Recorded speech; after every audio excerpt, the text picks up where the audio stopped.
골로새서 1장 25절 다 같이 봉독하겠습니다. 내가 교회의 일꾼 된 것은 하나님이 너희를 위하여 내게 주신 직분을 따라 하나님의 말씀을 이루려 함이니라. 아멘. 할렐루야. 지난 시간과 더불어 하나님 말씀을 이루는 교회라고 하는 2026년 우리가 목표하고 달려가는, 또 그리고 성령이 우리를 통해서 일하실 놀라운 역사를 기대하며 우리가 하나님 말씀을 가지고 함께 나가기를 원합니다. 말씀을 이루는 교회가 어떤 교회인가, 그것을 우리가 다짐하면서 1월 달에는 이 말씀 중심으로 한 그러한 말씀이 저와 여러분에게 함께 공급될 줄 믿습니다. 과거에 우리 이 지구상에는 커다란 아픔의 시련의 역사들이 있었죠. 1차 세계대전과 2차 세계대전, 그리고 마지막 때에 또 제3차 세계대전이 있을 거라고 하는 많은 예언들이 나오기도 하는데요. 그걸 떠나서 2차 세계대전의 역사의 주범이었던 히틀러라고 하는 유명한 사람을 우리는 모를 수가 없습니다. 600만이라고 하는 유대인들을 학살했던 사람. 그가 그렇게 유대인들을 학살했던 이유가 뭔지 아십니까? 그것은 히틀러 곁에서 히틀러를 히틀러되게 했던 그러한 사람이 있었기 때문에 그 일이 이루어졌던 그러한 뼈아픈 역사, 아픈 그런 역사가 있을 수 있었겠지요. 유대인들은요, 고대로부터 어떤 삶을 살았냐면 유대인들 공동체, 유대인들만 갖고 있는 공동체 의식을 가지고 살았던 민족이 바로 히틀러라고 하는 유대인이라고 하는 그런 모습을 갖고 있는 민족입니다. 그래서 지금도 마찬가지지만 지금 LA 한인타운의 타운을 이루었던 사람들이 누구냐면 유대인들이고요. 유대인들은 전 세계 어디에 있든지 그러한 유대인적 정착지를 딱 가지고 그들만의 틀을 가지고 살아갑니다. 고대에도 그런 모습이 있었고요. 중세도 그런 모습들이 있었던 것을 볼 수 있어요. 근데 히틀러가 그 독일이라는 나라를 재건하고자 했을 때에 취했던 행동이 바로 그것입니다.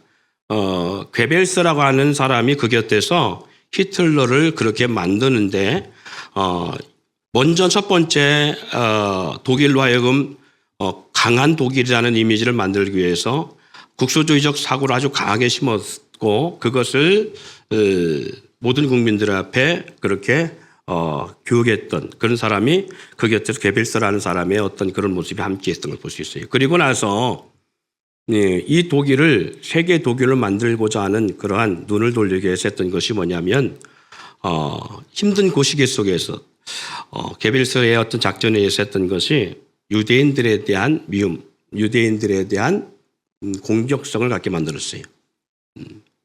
유대인들이 지금도 기독교를 받아들이지 아니하고 있는, 어떻게 보면 여호와를 믿는 것을 같은데 그럼에도 불구하고 야훼 하나님을 벗어나 예수 그리스도를 저들이 믿지 않는 이유는 예수 그리스도로 말미암아 초대교회가 세워지고 교회 공동체가 세워졌잖아요. 근데 실적으로는 제일 믿어야 될 사람들이 저 유대인들입니다. 근데 유대인들이 예수를 거부하는 이유는 히틀러의 그 아픈 역사가 있었기 때문에 그래요. 그러니까 중세 시대에 기독교라고 하는 기반으로 한 서유럽 지역이 유대인들을 학살했던 이런 아픈 역사들이 그들 가운데 있어요. 그래서 복음이 잘 들어가지 않습니다. 그 중에 하나가 바로 이 문제예요. 그래서 독일인들로 하여금 그들로 하여금 독일인을 똘똘 뭉치고, 그리고 그 마음의 세력의 어떤 그 원천을 분노를 어디로 돌리냐면 유대인들로 좀 돌렸어요. 그 당시 때 유대인들은 전 세계에 흩어져 살았잖아요. 유대인들로 돌렸어요. 그래서 독일이 전쟁을 하면서 제일 많이 죽이고 원망하고 그것을 정당하게 만들었던 것이 바로 히틀러에 의한 유대인들에 대한 반대 정책. 왜 그러면 그렇게 하느냐 하면 우리 독일이 부유하였고 잘 살 수 있는데 유대인들이 모든 재물을 다 뺏어갔다. 저들이 우리의 모든 부유를 착취해갔다라고 하는 원망을 딱 그들에게 돌렸습니다. 그러한 사상을 기름을 통해서 독일인들은 유대인들에 대한 원망, 분노가 극계에 달합니다. 그래서 유대인들에 대한 인식표를 만들어주는데 그것이 바로 다윗의 별이라고 하는 것이에요. 그래서 유대인들에게는 기본적으로 그들의 옷에 다윗의 별을 딱 이렇게 붙이게 합니다.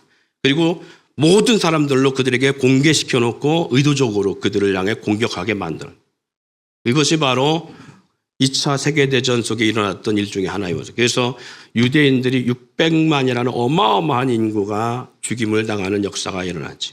그런데 지금도 마찬가지입니다. 전 세계의 군사 그리고 금융 그리고 에너지, 국방 모든 것이 다 유대인들의 손에 있습니다.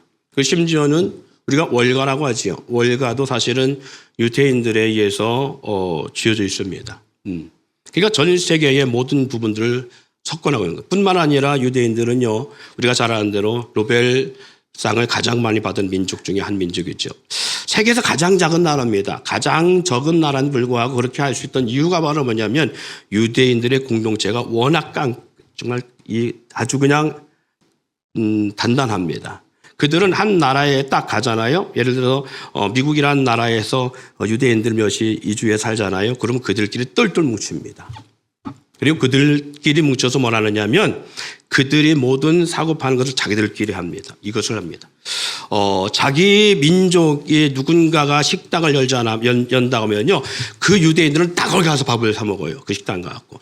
예를 들어서 유대인 중에 누가 금융의 어떤 은행을 하나 개설한다 그러면요. 그 모든 유대인들은 딱 그 금융사를 통해서 돈 인출과 적금을 합니다. 한국 사람들은 참 멋있어요. 대한민국이라는 이 나라 가운데 사는 사람들은 저도 뭐 대한민국 사람이니까 뭐 멋있는데 문제는 우리나라 사람들은요 무슨 어려운 문제 만나잖아요. 그럼 잘 뭉쳐요. 그런데 전 세계적으로 없는 아주 못된 습성이 있는데 그게 뭐냐면 우리나라 사람들을 사기치는 사람 우리나라 사람들이. 예, 어디 가든지 보면 같은 민족을 대상으로 사기치는 민족은 한국밖에 없어요. 뭐 중국 사람들도 일본 사람들도 보면 자기들끼리 서로 돕고 서로 세워주는데 한국 사람들은 자기 민족의 등골을 빼먹는 그러한 아주 악습적 그 기질이 있어요.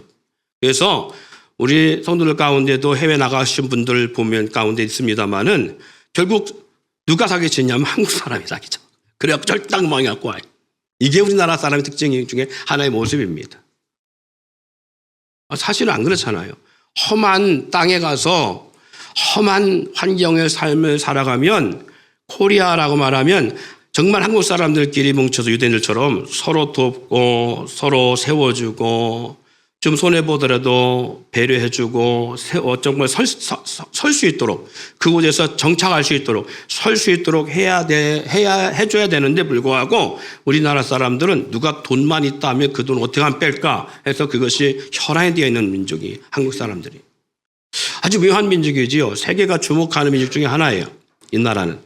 무슨 경기만 했다 그러면 뭉쳐서 무슨 데모하듯이 막 광장에 모여서 막 신나게 대화하잖아요. 그래서 우리가 정말 2002년 월드컵 때 얼마나 한국은 전 세계에 파란을 입겠어요. 붉은 뭐 악마들 해갖고 전 세계에 파란을 입겠어요. 뭐 그런가 하면 IMF다 그러면 막 금모기로 막 세계가 없는 일을 합니다. 그렇게 특이한 일을 해요. 근데 불구하고 왜 해외에서 만나면 이렇게 사기를 치는지 모르겠어요. 그러니까 우리는 이번에 캄보디아에 수많은 한국 젊은이들이 가고 거기서 죽임을 당하고 뭐 이런 사건들이 일어났잖아요. 무슨 뭐 정말 인간 사육을 당하는 이런 아픈 역사가 있는데 아픈 역사를 만들어내고 있잖아요. 근데 그걸 누가 하냐면 한국 사람들끼리 해요. 선후배끼리. 같은 지역 친구를 데리고 왔어. 지역 선후배를 데리고 왔어. 거기 가서 그렇게 사육을 시켜가면서 인간을 개 되지만도 못한 모습을 만들어내요. 그 한국 사람 상대로 그렇게 사기를 치고요. 참 아픈 모습이죠. 사랑하는 성도 여러분, 제가 이 말씀을 서론해 드리는 이유는 교회는 어떠냐라는 거예요. 교회는. 우리 교회가 어떠해야 되느냐. 여러분, 하나님이 원하시는 교회 공동체는 어떤 공동체일까요? 하나님이 원하시는 교회 공동체는요. 제가 드렸던 이런 어떻게 보면 참 보기에 아름답지 못한 모습이 아니라 유대인 공동체 같은 그런 모습이 있어야 할 줄 믿습니다. 대형 교회가 되어지는 특징들을 보면요. 첫 번째는 목회자 리더십이 강합니다.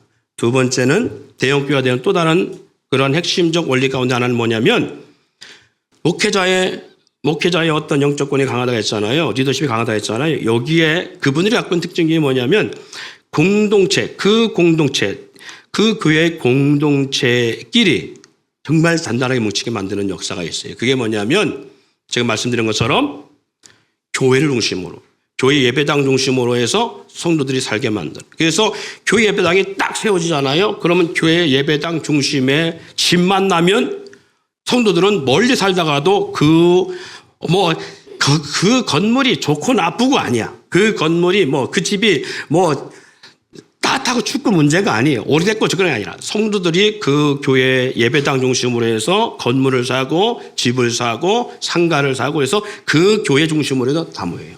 그리고 그 주변에 있는 상권들 가운데서 뭐하냐면 그 교회 성도들끼리 사고 파는 모든 그 상업의 역사를 같이 해요. 유대인 공동체처럼. 그러니까 교회가 하나 들어오면 지금은 안 그렇습니다. 지금은 많이 들어왔는데 옛날 같으면 교회가 하나 세워지잖아요. 그럼 그 주변에 땅값이 떨어졌어요. 워낙 교회가 강력하게 교회 공동체가 이렇게 움직이니까.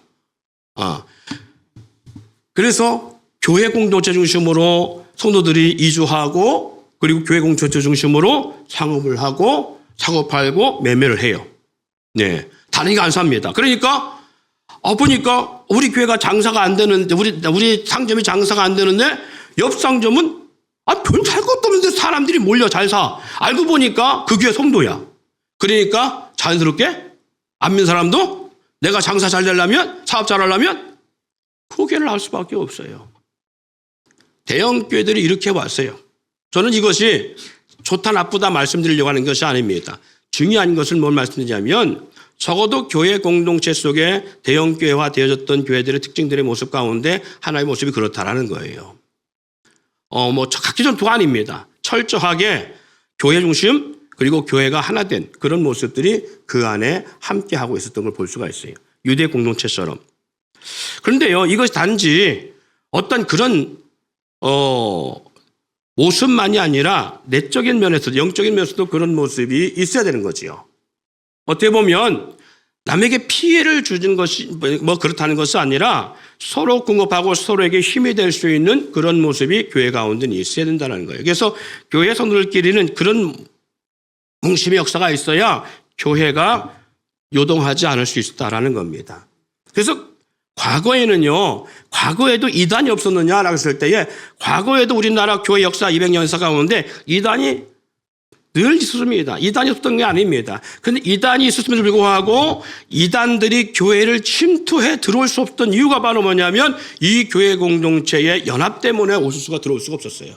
네, 이단이 침투할 수 없어요. 왜냐하면 교회 안에서 그렇게 잘 뭉쳤으니까 그래서 서로 너무 잘 아니까 누가 들어와서 어떤 것을 해도 그게 먹히지가 않았어요. 그런데 지금 세대는 그렇지 않습니다. 지금 세대는 교회를 통째로 무너뜨릴 수 있습니다. 네. 그래서 신천지 같은 이단들이요, 교회를 포섭할 때에 포섭의 역사에 교회 성도를 포섭할 때에 대상이 있습니다. 이 교회 목사님과 누가 제일 친한가? 이것은 포섭 대상이 아닙니다. 목사님과 친인척 관계가 누구인가? 이것도 포섭 대상이 아닙니다. 그리고 이 교회 포섭 대상의 1순위가 누가 가장 불만이 많은가? 목사님에 대한 불만, 교회에 대한 불만이 누가 많은가? 이게 포섭 대상의 1위예요. 그리고 가서 자꾸 교회와 관계 속에서 멀어지게 만드는 거예요. 그리고 그 불만과 그 불만적 표현들을 긍정화시키고 그 편을 들어주는 겁니다. 그럼 이 사람은요, 한 달도 안 돼서 그 포섭에 그냥 넘어갑니다. 그리고 한 사람 넘어지잖아요. 그 다음엔 그 사람과 가장 친밀한 사람이 누구인가? 그 사람. 그리고 그 사람과 마음을 같이 하는 사람 누군가를 선정하고 그 사람을 포섭해 나가기 시작해. 그러면 점점 어디로 오느냐면 목회자 중심으로 들어오기 시작합니다. 하나하나. 들어오면서 장로들 가운데 누가 목회자와 가장 멀리 있는가? 마음이 멀어져 있는가? 등등. 이러한 치밀한 계획 속에서 들어와요. 그러면서 목회자와 친밀한 감을 쌓습니다. 그리고 목회자를 완전 자기 편으로 만들어요. 통째로 교회를 무너뜨려요. 통째로 산업을 해요.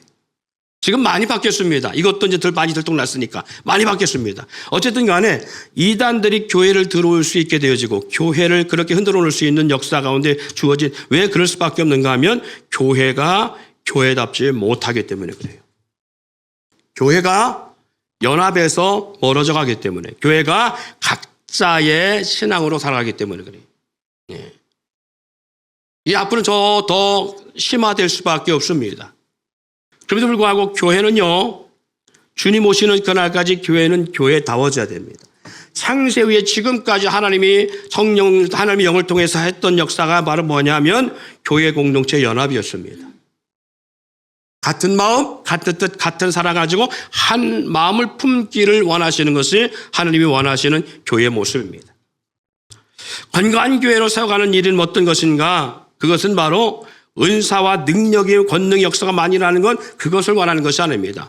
하나님은 교회 가운데 은사를 주시고 권능을 주시고 그리고 병든 자가 고침받고 귀신이 떠나가고 하는 이런 역사는 단지 교회의 하나님이 살아계심과 역사하심을 보여주기 위함입니다. 응답받고 치유받고 하는 이런 모든 역사 마찬가지입니다. 믿음 안에 살아가면서 믿음의 가정들, 자녀의 문제, 사업의 문제, 기도하며 응답하시는 이 모든 역사들은 살아계신 하나님을 증거하고 살아계신 하나님을 나타내고 살아계신 하나님을 경외하게 만들고자 하시는 하나님의 역사가 있는 거예요. 그럼에도 불구하고 그 가운데 가장 중요한 것이 뭐냐면 하나님은 왜 그렇게 그런 역사를 일으키시면서 하나님께서는 그 뜻 가운데 하나님의 비전이 뭐냐라면 하나님은 살아계심을 증거하지만 그 가운데서 하나님의 비전은 그 공동체가 각자 자기의 소리를 내는 것이 아니라 같은 마음, 같은 뜻, 같은 사랑을 가지고 한 마음을 품기를 원하시는 것이 하나님의 비전이고 하나님의 꿈이에요. 네. 그래서 창세기에 보면요, 지난 시간 잠깐 말씀드렸습니다만은 광야 공동체도 마찬가지였습니다. 광야 공동체도 200만이라고 하는 애굽에서 출애굽에 나온 이스라엘 백성들이 광야에서 40년 동안 하나님이 저들을 훈련한 것이 뭐냐면 성막을 중심으로 해서 동서남북 사방에 12지파를 3지파씩 세워서 이 성막 중심한 광야 생활을 40년을 훈련시킵니다. 그리고 그 가운데 성막, 그리고 제사인 예배 중심, 그리고 영적 리더자인 모세 중심의 삶을 살고. 그러니까 오늘날 말하면 교회 중심, 예배 중심, 목회자 중심의 삶을 요구하고 있었다는 사실이. 그럼 그걸 왜 하셨겠어요? 그것은 바로 우리가 광야 사건 가운데 알고 있습니다마는 모세에게서는 두 형과 누나가 있었습니다. 너무 잘 알지요? 모세가 애굽에서 살인을 하고 나서 그것이 발각돼서 광야 미디안으로 도망갑니다.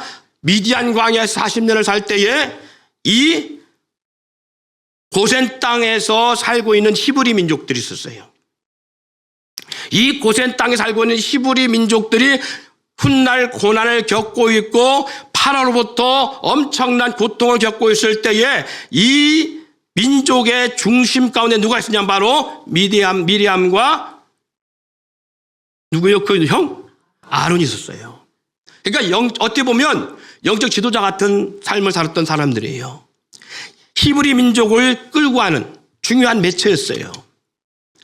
근데 모세는 그때 어디였다고요? 미디안이라는 광야에 생활했다고. 물론 그가 40년 전에는 뭐 했느냐면 파라오의 양자로서 장차 파라오가 될 인물이었기도 했어요. 그러나 그것이 온전할 수는 없겠지요. 왜? 적자와 양자 분명히 차이가 있으니까. 그래도 불구하고 왕궁 안에서 생활하면서 모세도 많은 갈등을 느끼다 결국은 그러한 사건 이후에 도망가 미디안에 40년을 하나님이 그를 연단시키고 있을 때에 이스라엘, 다시 말해서 히브리 민족의 정착촌에서는 이 미리암과 아론의 중심으로 한 그러한 정치적 지주가 되어서 이스라엘 백성들이 사내가 죽는 고통의 역사가 있음에도 불구하고 버티고 있었던 상황이 됐어요. 그리고 하나님을 찾게 되는 역사가 일어나요. 근데 이들이 광야 나중에 모세와 합류하게 되어지고 하나님께서 모세의 입으로 대신 누굴 세웠냐? 바로 아론을 세우고 그리고 여성이 지도자로서 미리암을 세워서 이스라엘 백성들을 애굽에서 인도해냅니다. 그리고 광야에 정착합니다. 근데 이런 정착하면서 하나님 훈련 속에 있을 때에 이때에 모세가 결혼하게 되지요. 물론 이미 십보라라는 여인이 있었어요. 죽은 후에 결혼인지 뭔지는 정확하게 알 수 없지만 어쨌든 이방인 여인 가운데서 아내를 취합니다. 이때 이두이 미리암과 형 아론이 모세에게 와서 이스라엘 백성을 대신해 엄청난 비난과 모세를 향하여서 따끔한 훈계를 합니다. 넌 어찌하여 내 백성 이스라엘 가운데서 아내를 삼지 못하고 이방인 여인 가운데서 아내를 삼을 수가 있느냐. 이 민족들, 이 백성이 뭘 따라하겠느냐 말씀. 비난의 화살이 모세를 향했습니다. 그런데 하나님이 이 상황을 보시고 계시다가 미리암과 그 형 아론을 책망하십니다. 아니, 책망받을 사람은 누구였어요? 모세였어요. 모세가 받아야 할 책망인데 불구하고 하나님은 미리암과 아론을 책망합니다. 어떻게 보면 너무 당연한 거예요. 형으로서, 누이로서 모세의 잘못된 행동에 대해서 책망하는 너무 당연한 거예요. 그런데 불구하고 하나님은 미리암과 아론을 책망하십니다. 아론을 10절로 책망하시면서 그는 나와 얼굴을 마주하고 대화했던 사람이야. 너 함부로 건들지 마. 이거였어요.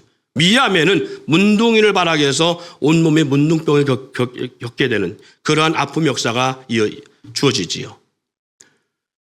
모세의 중보기도로 말미암아 미리암의 문둥병이 낫게 되는 역사가 일어납니다. 그럼 하나님이 왜 이렇게 하셨느냐 하면 하나님이 모세를 다른 사람보다 더 사랑해서 아니에요. 모세, 미리암, 아론 이 세 사람 가운데 모세를 더 사랑해서 하나님은 그렇게 하신 것이 아니라 이스라엘 히브리 민족의 구심을 위한 거예요.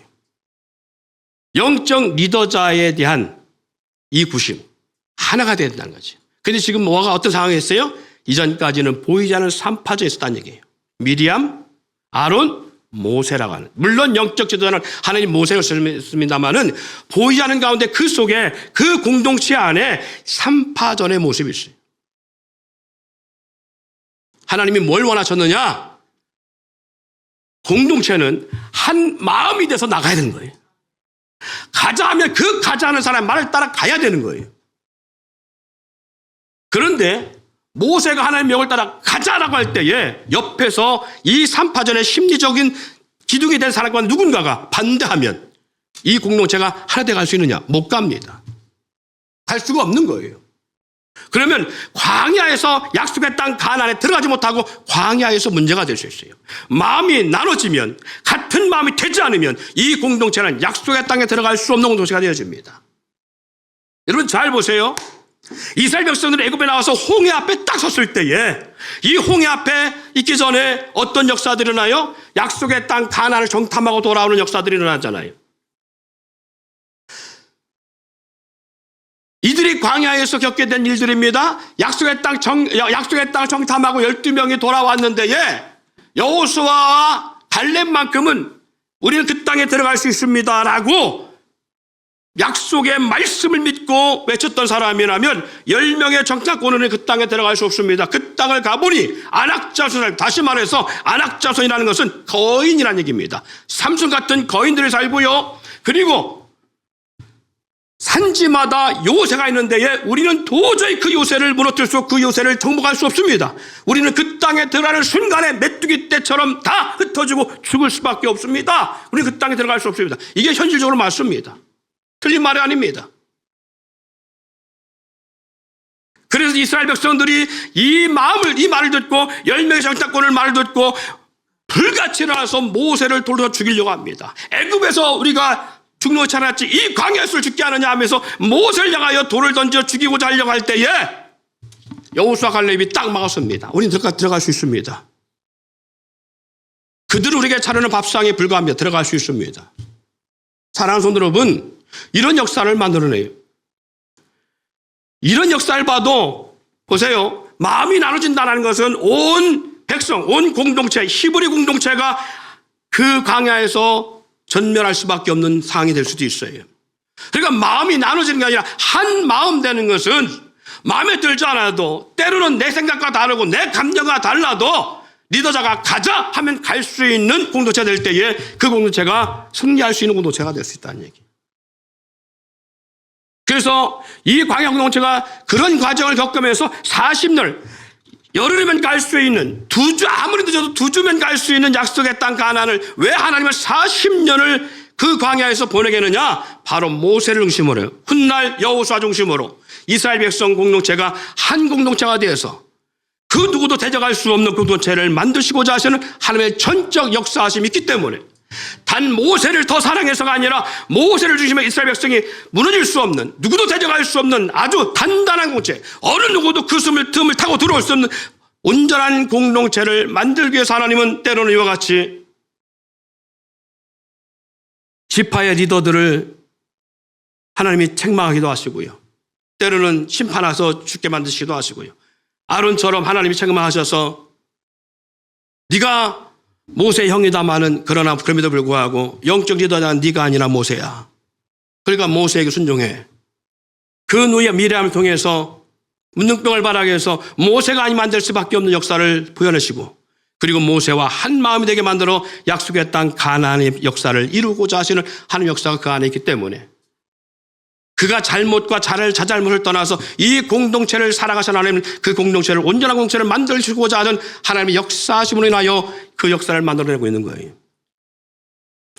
그 이 40년을 통과하고 나서 보세요. 홍해바다 앞에서는 죽겠다. 광야 애굽에서 우리가 죽을 우리 무덤 자리가 없어서 이곳이 광야 죽게 하느냐. 홍해바다 속에 앞에 뒤에는 애굽의 군대를 바라보고 저주의 자도나 밤이 새도록 방송되고 울고 대성통화 우는 역사가 일어나고, 그리고 약속의 땅 가나안에 들어가기도 전에 광야에 들어가면서 3일 만에 모세를 원망하고 하나님을 원망했던 이스라엘 백성, 이런 오합지졸이었던 백성들이 요단강을 건너갈 때는요, 물이 창이라여 건너갈 수 없는 상황에 들어갔을 때에 하나님 말씀에 따라 여호수아를 통해 말씀하신 것처럼 이스라엘 제사장은 언약궤를 메고 물을 밟아 강을 밟으면 하나님 역사할 거예요.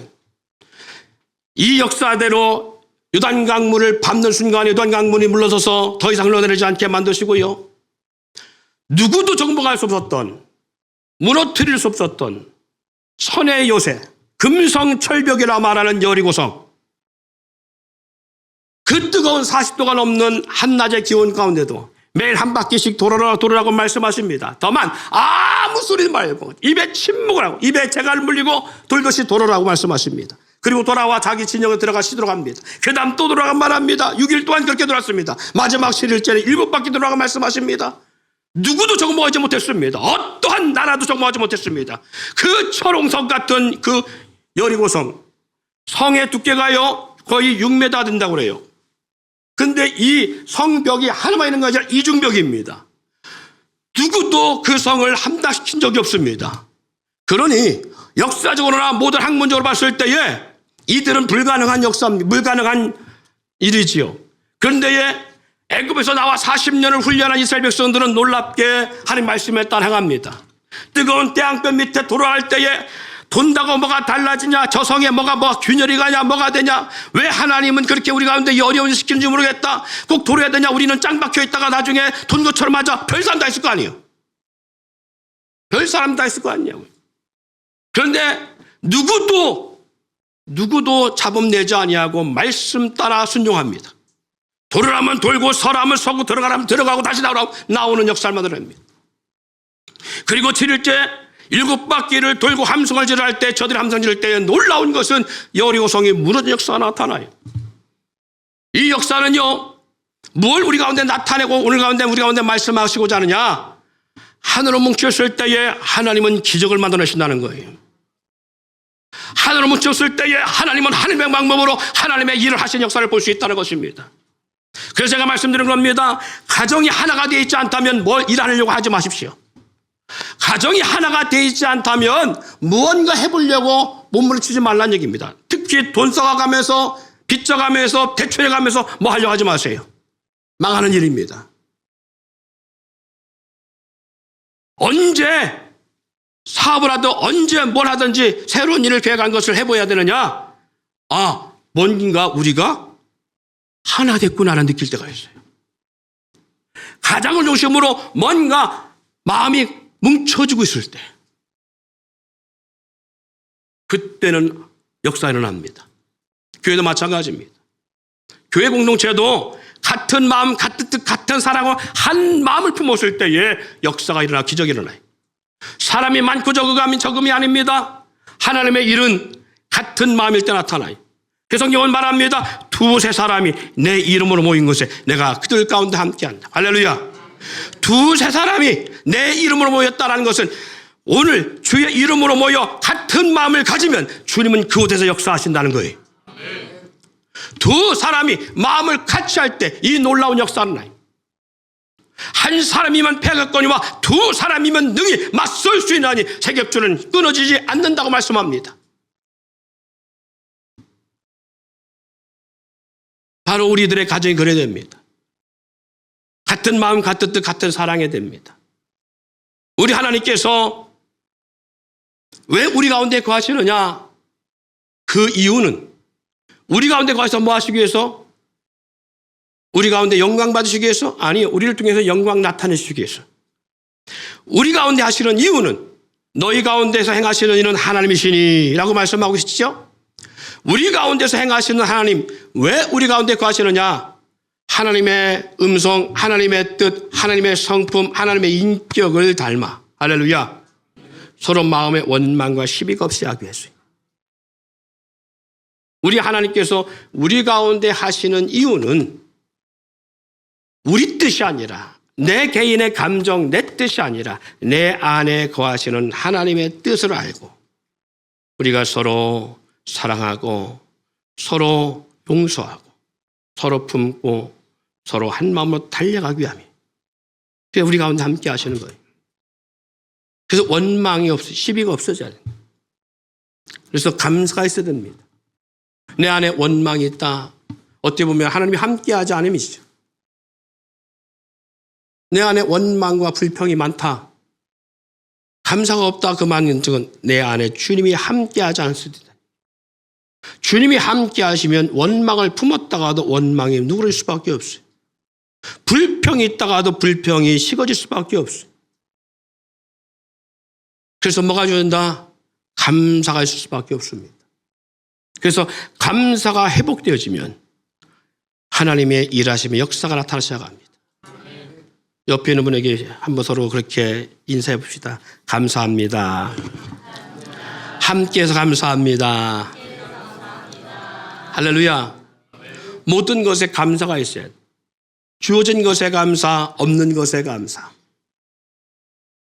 아픈 것에 감사, 기쁨에 감사. 그 주신 것에 대한 감사가 있으면 우리 가운데 하나님이 일하시고 있다라는 것을 내가 느낄 수 있어요. 아이, 저 사람은 원래 저렇게 불평, 원망이 많아. 아니요. 원망과 불평이 많아 그 사람의 기질 같지만 주님이 계시지 않으면 그래요. 그래서 주님이 계시면 불평하다가도 어느 순간 돌이켜 회개 역사가 납니다. 보세요. 같은 상황에도요. 가다가 어떻게 잘못해서 누가 길바닥에 돌을 놔갖고 딱 돌에 걸려서 넘어져갖고 발목이 삐끗했어요. 그러면 처음에는 누가 여기다가 돌을 놔가지고 하고 막 화도 낼 수도 있고 막 없던 막 KBS MBC 날 수도 있고 막 그렇게 하잖아요. 그렇잖아요. 그런데 하나님이 함께하는 사람은 그 후에 돌이키면서 내가 넘어졌으니 망정이지. 우리 어머님이, 우리 아버님이, 내 자녀가, 내 식구가 넘어지는 것보다 훨씬 낫지 않은가. 못 걸어갖고 기부수하고 이렇게 병원에 누워있다 보니까 어떤 마음이 들어요? 주님이 함께한 사람은 이런 생각을 하게 돼 있어요. 한번 여러분들 경험해 보시면 압니다. 두 다리로 건강하게 걸을 수 있는 게 얼마나 감사한 일인지. 그런데 불평이 많은 사람, 주님이 그 마음이 없는 사람 어떻게 해요? 어떤 이가 잡히게만 해봐라, 씨. 이렇게 하기 시작해서 돈이 얼마나 들어가네, 뭐가 어떠네, 이놈의 다리는 왜 이렇게 안 났나, 이놈의 병원은 왜 이러나, 병원을 옮길까 말까, 별 원망과 불평을 다 쏟아냅니다, 다. 근데 감사한 사람 안 그래요. 좀 오래 가면 오늘 이 병원 가운데에 나를 위해서 내가 누군가를 위해 전도할 사람이 있는가 보다. 의사를 만나든지 간호사를 만나든지 옆에 있는 환자를 만나든지 어느 순간 그 사람 봤을 때에 하나님이 날 저 사람에게 전도하라고 이렇게 하셨는가 보다. 그래서 그 또한 감사요. 그렇죠? 자, 여러분은 그런 어떤 황당한 일을 만나다든가 원치 않은 일을 경험하면 원망 불평하는 사람이에요? 아니면 감사를 찾는 사람이에요? 왜 대답이 그렇게 괜찮아요? 감사를 찾기를 주인을 축원합니다. 감사가 있어야 돼요. 감사가. 그러다 보면 하나님 역사하심을 보게 되어져요. 그러다가 어느 순간 압니다. 내 기질상 내 성격상 원래 이런 사람 아닌데 내가 참 변했네? 내가 하나님의 사람이 돼서 그런가 보다. 어느 순간 내 안에 하나님의 계심과 나를 통치하심과 나를 이끄심을 내가 경험하고 알게 되어져요. 그런데 평생 예수를 믿고 신앙생활을 하고 교회를 다녀도 이것이 회복되지 않은 사람은 교회 다닌 것마저 원망이에요. 하나님 만난 것마저, 하나님을 내가 아는 것도 원망이에요. 아니, 하나님 뭐 잘못했냐고. 아들 예수를 나를 위해 내준 것밖에 더 있냐고. 나를 구원하시려고 하나님께서 당신의 독생자를 십자가에 못 박을 밖에 더 있냐고. 나를 사랑하신 죄밖에 없다고. 그런데 불구하고 뭔 하나님의 원망을 평이 많냐고. 많아요. 이왕이면 감사가 있기를 축원합니다. 하나님이 우리 안에 거하시는 이유는 그 감사를 통해서 서로 용납하고 서로 사랑하고 아 그래 내가 잘못했으니까 나를 돌아보며 내 신앙을 돌아보며 그리고 더 좋지 않은 상황을 만났을 때에 좋았던 상황을 기억하고 하나님이 지난날 나에게 이 좋은 환경을 주셨던 것은 그것을 깨닫고 감사하기 위해서 이 불편한 환경도 내게 주시는구나. 지난날의 나의 삶에 어릴 때부터 아팠더라면 내 삶에 무슨 기쁜 일이 있었겠는가 행복한 일이 있었겠는가 지금 이 독감과 이 절기의 환절기의 감기가 지난날의 나의 삶에 건강을 주신 것, 건강을 준 것에 대한 감사예요. 아, 그래서 우리는 더 감사할 수 있어요. 하나님의 은혜를 돌아봤을 때에 우리 삶의 모든 게 감사가 주어질 수밖에 없는 역사를 우리는 알게 되어집니다. 혹시 우리 감사라는 찬양 혹시 PPT 준비될 수 있나요? 있으면 좀 띄워놔시고요. 말씀을 대셔서 이 찬양을 대신 이 찬양으로 오늘 말씀을 마무리하려고 합니다. 찬양을 할 때에 가사를 생각하시면서 함께 찬양하고 그리고 함께 잠시 기도한 시간 갖기를 원합니다. 감사라는 찬양 한번 찾아봐 주시고요.